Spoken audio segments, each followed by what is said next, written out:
Oh, it was tough. You know, it's so easy now. Like I got a couple of women that work in my shop now, and it's so easy for them versus when I started, you know, back in 2012. Mm, I remember my mentor telling me, he was one of the first conversations we had. He was like, he said, Cam, I'm gonna tell you now, you're gonna get a lot of no's, you know, from men not wanting you to cut mm, their hair. But I'm telling you that to prepare you for it because, you know, I know that you, like, I feel it. You're gonna be the coldest barber in here. Like, you know, he was motivating me, but at the same time, he prepared me for those no's.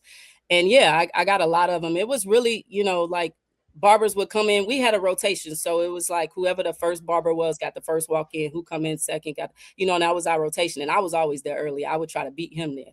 So, and he would get there like 6 in the morning. So I'm like, what time you gonna be there? Because I'm gonna be there whatever time you there. So I mm, was always the first barber there, but I wasn't always the first barber to get the walk in because the walk ins would want to pass me up because I was a female, right? And so I started cutting a lot of kids. The guys would come in, dads would come in with their sons, and they're like, well, you can cut my son hair. You're not cutting my hair. I guess they say you can mess up the baby. man.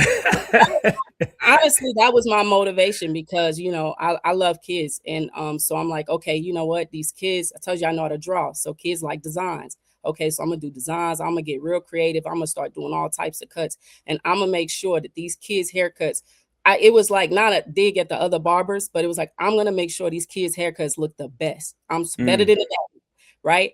And I just I had to prove myself. And so I didn't take it personal because I was already prepared for it. I knew that I had to prove myself.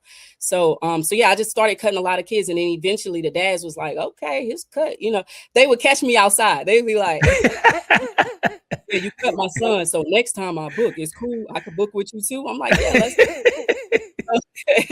But yeah, it was tough at first because I was the only female in the shop with, you know, all guys. And but mm. eventually I made a name for myself. And you know, then the guys would come in there, people would come in there and they're like, I want the girl to cut my hair. I want the girl. Hmm. They didn't know my name. They Hmm. just it was the girl. The So thank girl. you The girl. for that. Yeah, yeah. But it's so it's It's a man, it's a beautiful thing to see where it's grown now. So many talented female barbers in the game now. So, you know, I'm glad to see the industry shifting in that aspect.